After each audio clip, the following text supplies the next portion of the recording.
Hi my fancians, welcome back. Hope you are doing well. Those who don't know me, I whisper you stories so you can relax and imagine as if it is real. Let's begin today's story. The sun began to dip behind the rolling hills of Bluebell Valley, casting a warm, honey-colored glow over the small stone cottage where a woman named Sela lived. Sela was a weaver. Her days were not measured by the frantic ticking of a clock, but by the steady rhythmic clash of a wooden loom and the soft colors of the wool she dyed herself.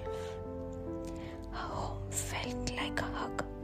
The walls were a soft cream color, decorated with bundles of dried lavender and eucalyptus that filled the room with a clean, calming scent. Sela didn't own a television or a radio that shouted the news. Instead, had a large bay window that looked out onto a garden of wildflowers and a silver pond that mirrored the sky. The morning quiet. Sela's morning ritual was a favorite time of the day. She woke up when the first light touched the edge of her handmade quilt, a patchwork of blues and greens. She didn't jump out of the bed. She stayed still for 5 minutes, simply listening to the world wake up. She heard the soft coo of a morning dove and the gentle rustle of the wind through the willow trees. She walked barefoot to her kitchen, and the cool tiles feeling smooth against her skin. She boiled water in a copper kettle. When it whistled softly, she poured it over fresh mint leaves. She sat in her favorite velvet armchair, holding the warm mug with both hands. Today, she whispered to herself, "There is no hurry." To Sela, those words were a magical spell. They stripped away the pressure to be busy. She watched the stream curl from her tea, twisting into tiny ghosts that vanished into the air. She noticed the way the light hit the dust motes, making them look like floating gold glitter.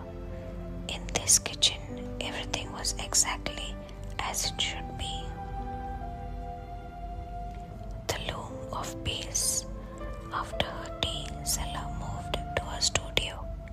It was a room filled with baskets of wool, soft whites, deep forest greens, and the pale pink of a morning sky. She was working on a resting blanket. She sat at her loom and took a deep breath. Clackish. The shuttle flew back and forth. Clackish. The movement was like a meditation. Her hands knew the way without a brain having to tell them. She felt the texture of the wool, sometimes rough and earthy, sometimes as soft as a cloud. As she wove, she thought about the person who would eventually use this blanket.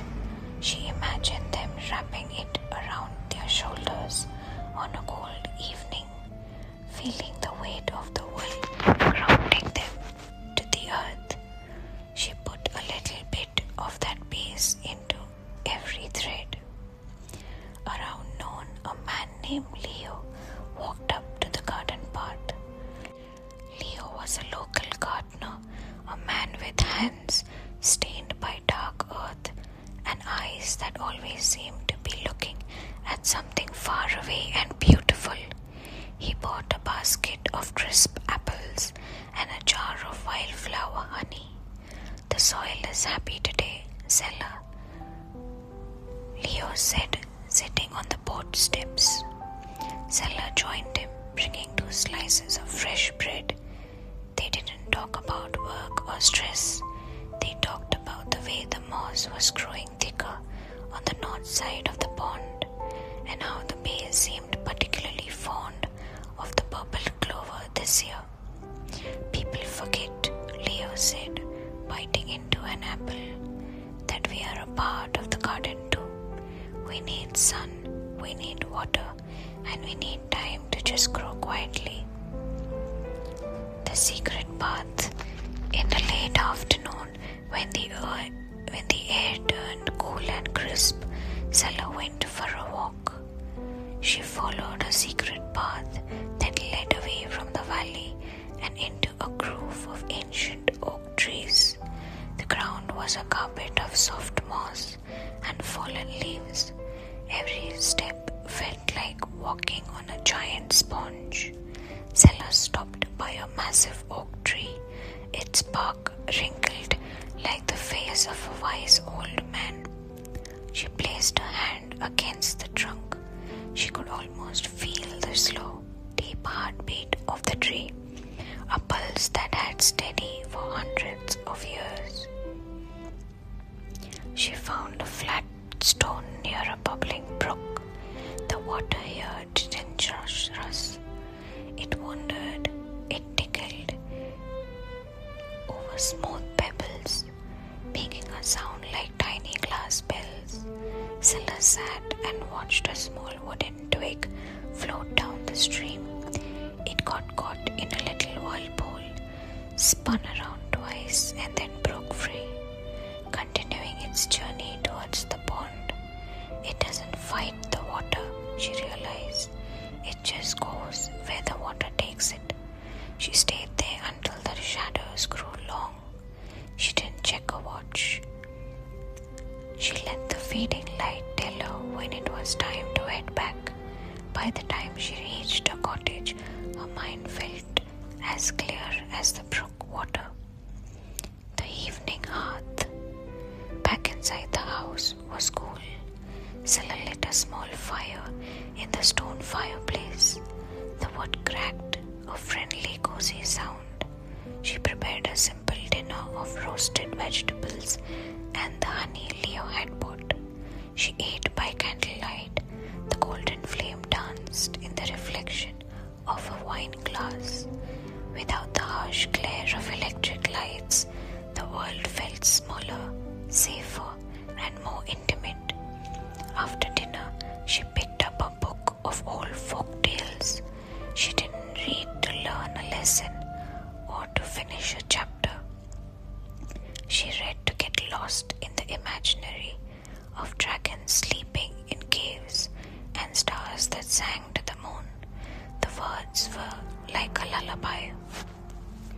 The drift into dreams. The moon rose high over Bluebell Valley, a silver coin in a sea of ink. Sela climbed into her bed and pulled her patchwork quilt up to her chin. She practiced a simple relaxation technique. She started at her toes, imagining them becoming heavy and warm. Then her legs, then her torso, her arms, and finally her head. She felt as though she was sinking into a soft white cloud. She thought of the resting blanket on her loom. It was halfway finished. Tomorrow she would add the threads of midnight blue. There was no rush to finish it. The loom would wait. The garden would wait. The world would wait. As her breathing became slow and even, the last thing she heard was the soft whoosh of the wind in the willow trees outside her window. It sounded like the earth itself was breathing with her. Sela slept deeply, without dreams of the past or worries for the future. She was exactly where she needed to be. In Bluebell Valley, peace wasn't just a goal to be reached. It was the air everyone breathed. And as you close your eyes or move on with your day, remember Sela's secret. The world will keep turning even if you decide to stand still for a while. You have permission to be quiet. You have permission to let go. You are here. You are breathing, and that is enough. I hope you enjoyed it. Subscribe me for more stories. To also suggest what story you would love to hear next. Have a lovely day. Stay safe. See you until next time. Bye bye, my fancians.